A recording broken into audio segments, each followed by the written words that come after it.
Yo, what's going on, guys? It's your boy Redux What Ifs, and today we're gonna do something a little different. I still plan on pushing out other videos, but I just finished watching this Chinese anime. It's called Tale of the Herding Gods, and I gotta say, that is very fire. It is amazing, bro. It is amazing. Now, I've really never seen any cultivation what ifs when it comes to like incorporating main characters that have cultivating powers into other universes. So I might be the first one to ever do this one. So this is going to be what if Deku was a cultivator. And we're going to be taking Quinn Mew from that series and incorporating Deku into that. So he'll train with the people, right? I'm gonna let y'all in on it first, right? So this is gonna be part one, episode one of what if Deku was Quinn Mew, or I'll just put what if Deku was the herding god, basically. So without further ado, I appreciate y'all for all the love and support. Make sure y'all watch the previous video that I put. What if Natsu was in Black Clover, the recent one I just dropped, and there will be other ones coming soon as well. So without any further ado, I'm gonna let this intro play, and we're gonna get into the what if. Bang, rock ain't fall. I've been still around. Been in touch, working like a pro. Chill like a leader. No, you're the God. No, you're the God. Now, if you know, or if y'all ever watch cultivation shows, which are amazing, which me personally, I feel like is better than current anime that's out right now. Cultivation is about getting that outside energy, or having like your inner ki or kui to further cultivate it and you refine it. And the more you refine it, the stronger you get, to where you could be like a god amongst men, like a mortal turned into a god. That's pretty much what cultivation is. And there's I could put y'all onto some shows. Renegade Immortal, which is becoming my favorite now. Tale of the Herding God, which is one of my all-time favorites. Throne of Seal. We have Slay the Gods, which is even more fire. What else? Will of Eternal, and I Shall Seal the Heavens. This is just ones that I can name off the top of my head so far. So we start this story off in a land where we're gonna say there's like before the whole quirks begin this before quirks began to emerge as a whole, there used to be a place where the Forbidden Land, which takes place of the herding gods, right? It was a forbidden land, but then everything started, digressing, and then that's when Earth will say that the people of Earth said that people would start advancing, but in cultivation terms, it regressed to quirks, right? So now we're gonna say fast forward a few hundred years towards the My Hero era, where it's basically the era where heroes started emerging and progressing, where now we get to the My Hero era, my bad. And the land is called a Forbidden Land when it has ancient, like, heavenly lords and demonic forces, and everything that you could think of is there. And this is where we start our story with Deku and his mom. Why do I keep saying her? I'm confusing myself. Deku and his mom went to go to the quirk doctor, and they find out he has no quirk, and he was just devastated. So his mom, after a few weeks go by, right? We're gonna say a few weeks passed, and he's getting heavily bullied now. Pretty much everything how it goes to canon. This is when this is where before his story truly starts, before the episode 1 starts, right? His mom calls her grandfather, right, to ask him if he can look after Deku and maybe teach him some things that will help him feel better about not having a quirk, right? And so this is when this is when as that was going on, he said that yeah, he'll teach her, and he heard about what happened about him not having a quirk, right? So this is when she said that he doesn't know what I can do, but I want what I know to be passed down, because he might be a better fit, and maybe have the body that you've been looking for, the domineering body, as is pretty much a way the body will progress during the cultivation terms. So, for example, in cultivation terms, for this specific body, right? If you have the domineering triple elixir body, is basically you could get energy in your body faster with moving and fighting while replenishing your health and keeping your endurance, right? So it's basically a way for you to keep on fighting without, getting tired, but you have to progress it. And, sometimes natural healing or waiting doesn't work. So you have to run and circulate energy through your body to heal yourself. That's how it works in Tales of the Hurting God. But he can heal it, but we'll get to the more nitty gritties. I was just giving y'all a basic explanation of what it was, right? So this is where summertime hits, and we're gonna say Deku is about this is the summer where he's going on to the UA, right? So we're gonna go with everything went as canon. He's been going to his grandfather's word hit to his mom, and he's been going, right. And so everything pretty much goes as canon. You're going to be this and that. The sludge villain thing didn't happen. So All Might is still looking for a successor, right? All Might is still looking for a successor. And pretty much Deku uses this whole summer to go training with his uncles and his aunts, right? So we're going to be introducing Old Man Ma, which is a Zen Buddhist who has killer techniques, right? Killer techniques that, how do I explain it? So basically he has techniques that's called Heavenly Thunder Dragon, right? And so each punch, just think of it as the Buddha with all those arms around. Each punch that he delivers can rupture the soul. So he's teaching Deku how to do that, right? But first Deku has to get his innate, he has to break through. He has to be able to have energy get into him as well. So he's so this is how the whole process works, right? So after everything goes to canon with that, getting bullied and all that other stuff, summer starts, and his mom shows him the true power of what she can do. But she told him about how she was a hero when she didn't have a quirk as well. So she believes more than anyone that Deku could surpass her, and maybe surpass her grandfather. Not her grandfather, her father, which is Deku's grandfather.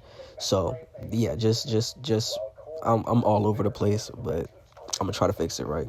So she shows Deku what she was able to do, not she was able to do, as she showed him her sword techniques, which is called the god slaying sword style, which I have to show y'all, bro. I have to show y'all. So I pretty much showed y'all on live when I was telling y'all what I was watching. So she has the god slaying sword style, which is literally the strongest sword style there is.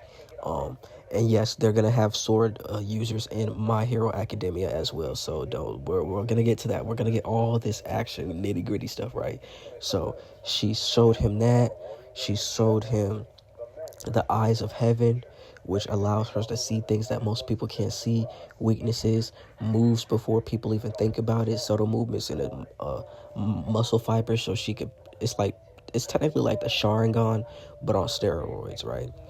And she showed him the Zen techniques that she has, and she also showed him the this the floating cloud technique, which is like a movement technique that you can. It basically allows you to run on air. It's basically like you're moving your legs so fast that it looks like you're flying or teleporting. So that's basically what you're moving so fast that you can literally step on air currents. So that's pretty much what it is. So it's basically like flying with extra steps.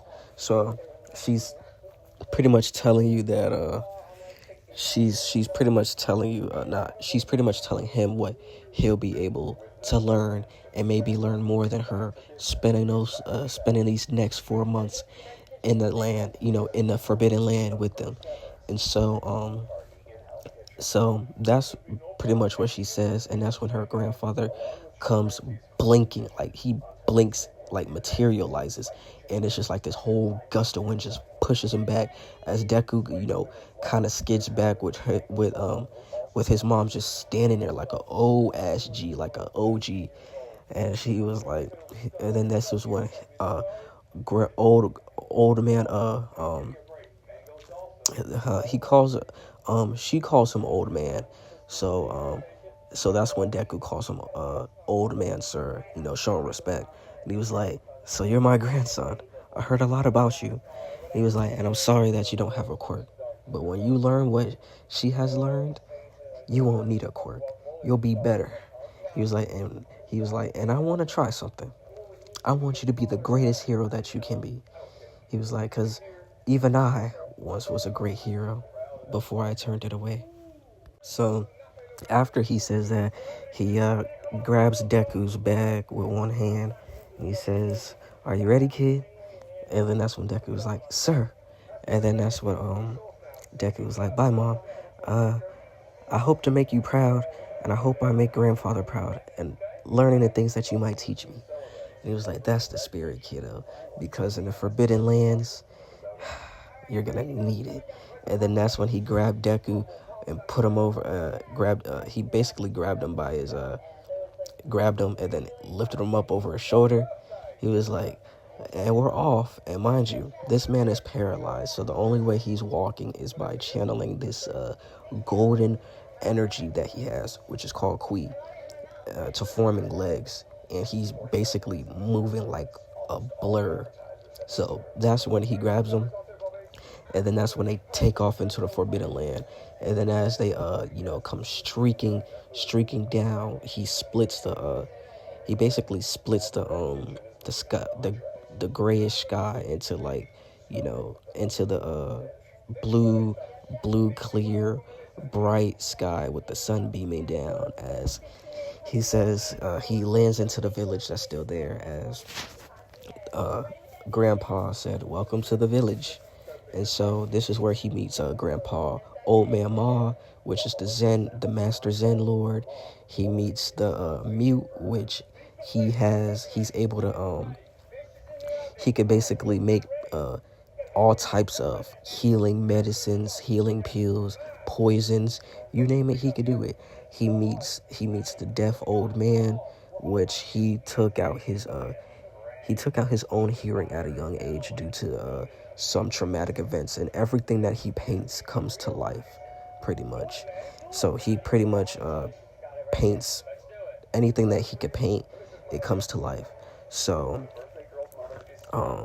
he meets the old man blacksmith that forges top tier weapons. Anything that he forges is unbreakable, and pretty much, yeah, he can forge anything.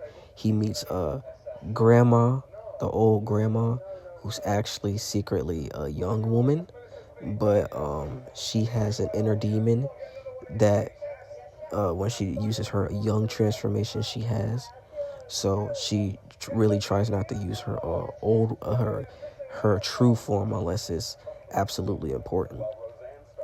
And then we meet the sneaky old man who has the leg technique that lets you run amongst the wind, pretty much, but he only has one leg. He meets the amputated old man, which he only has one leg.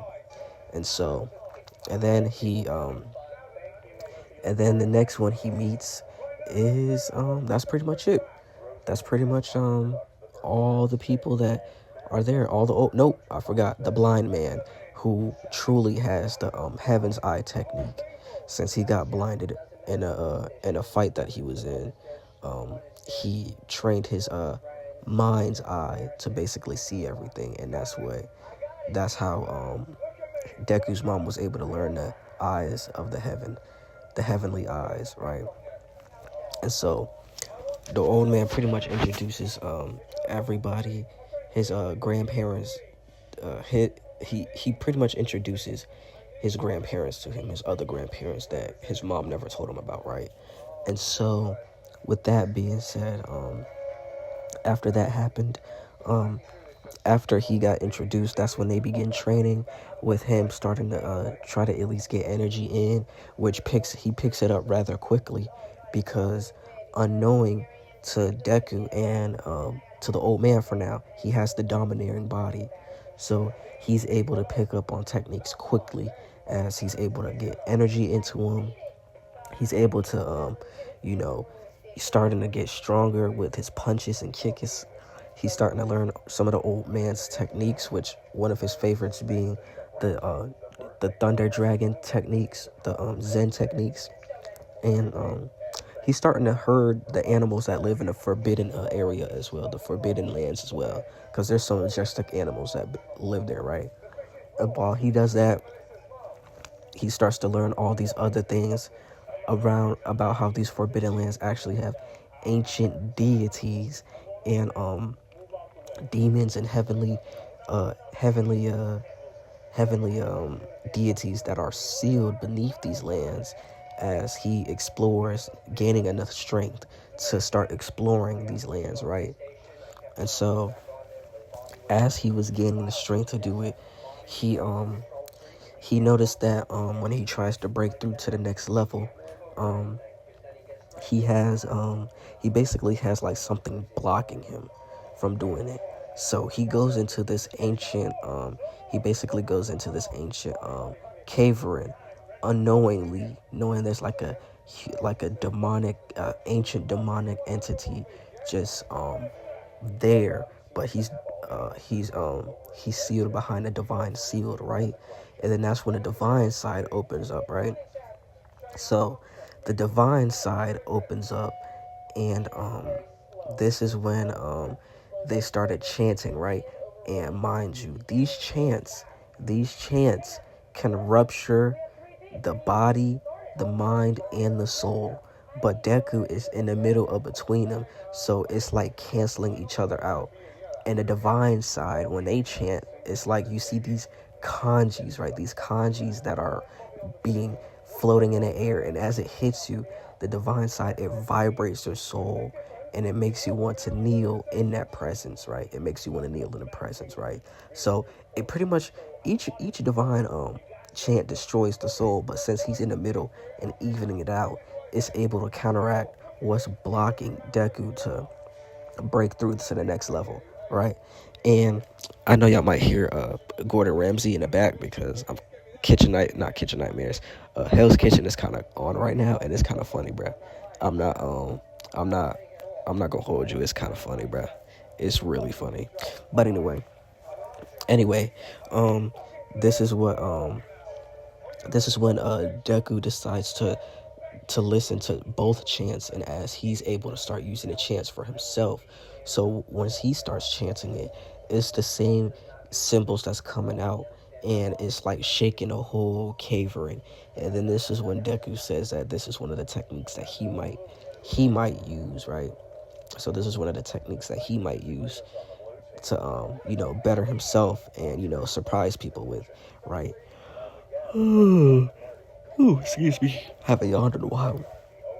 And so that's when they basically that's when both entities and both divine and demonic stop chanting, and that's when Deku hears it, and it just fades away, as he was like, wow, I think I've broken through today.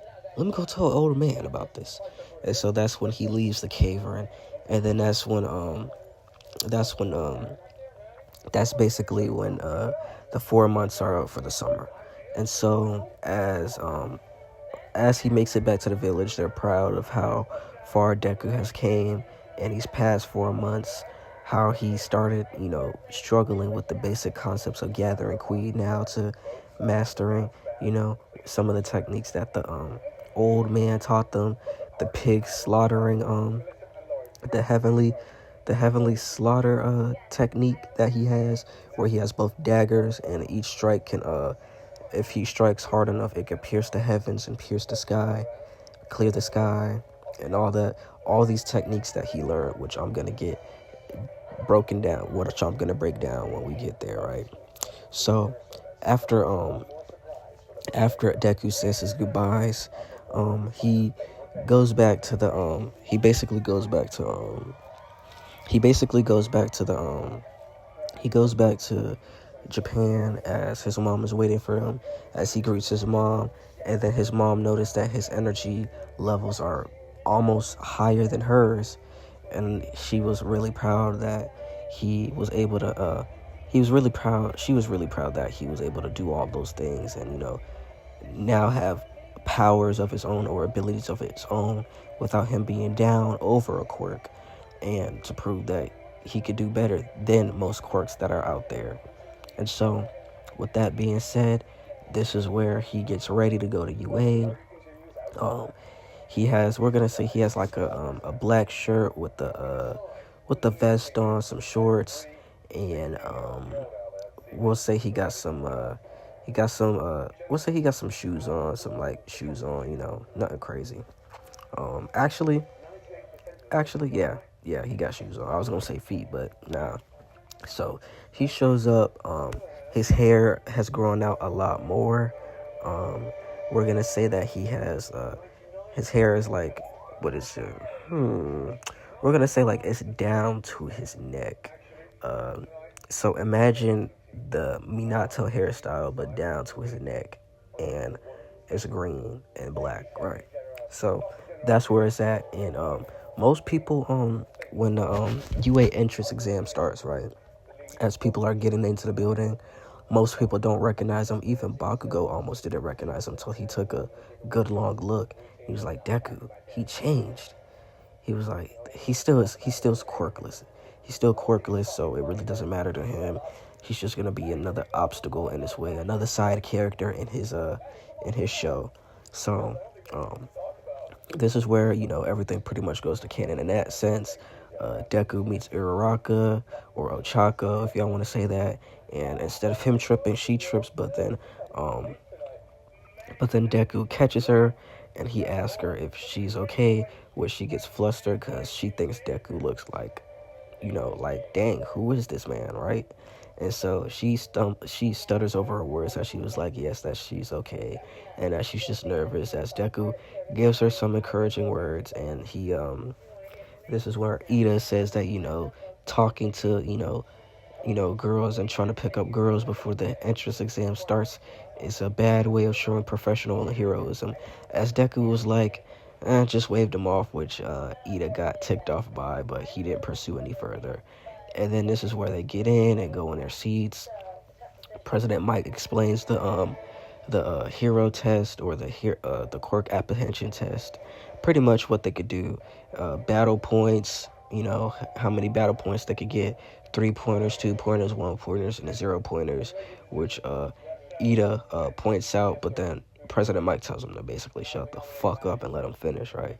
So after that happens, everybody gets lined up, ready to go, and that's when President Mike says, 3, 2, 1, go, and I will be leaving this what if off right here. So for this episode, it was pretty much world building for everybody to understand who these characters are and where they're coming from. Like I said again, if y'all watch Tales of the Hurting God, y'all will understand how broken these characters are and how broken these old people are, bro. But without any further ado, I appreciate y'all for all the love and support. This is one of the many series that I wanted to do, but I was kind of too afraid to do.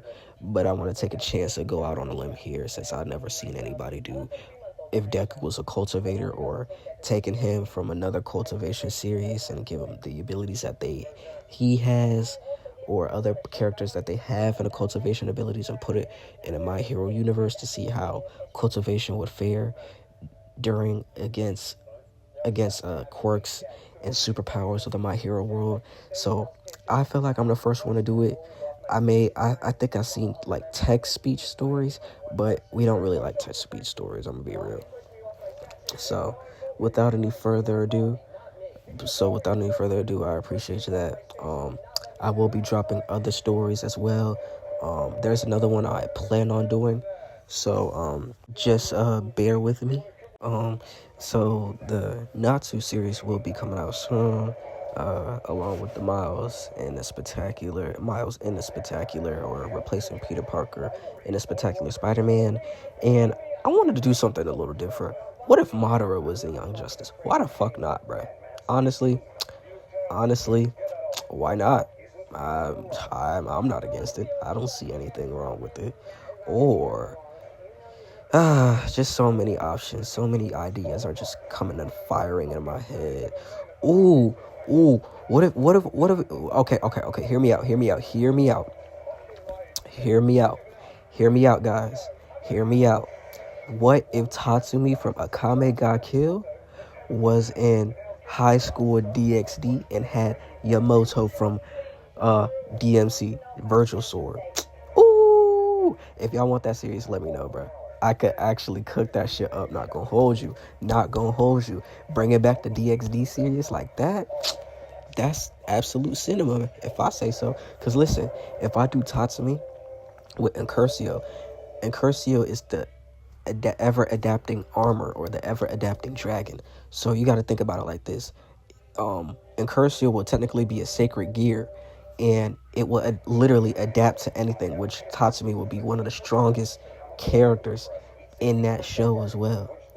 Or if y'all want a real throwback, I'll continue the Mori Jin series, or do what if Mori Jin was in High School DxD, whatever season I left off on, and we could do that. But I hope y'all enjoyed this what if. This is more like a filler what if, not a filler, but like a world building what if for Deku, so y'all know what abilities he has and pretty much everything that goes on over there with Tales of the Hurting God. And it's another way to get y'all to watch, Tales of the Hurting God, so y'all understand how strong these old people are and how strong the main character over there from Tales of the Hurting God is as well. So I appreciate y'all for all the love and support. Make sure you subscribe, comment, like, hit up the notifications as well, comment on a community post. I'm always active over there. I always respond back. So y'all can't say when we build this fan base and make it bigger that I don't respond, because I always respond to my subscribers, bruh. That's just the type of person I am. I'm not one of them Hollywood, Bollywood niggas that just be forgetting about everybody and just like shit and never respond. I do respond. So I just wanted to let y'all know that. So this is Redux What Ifs signing off, and I will be uploading another What If soon, so just stay tuned. Peace out.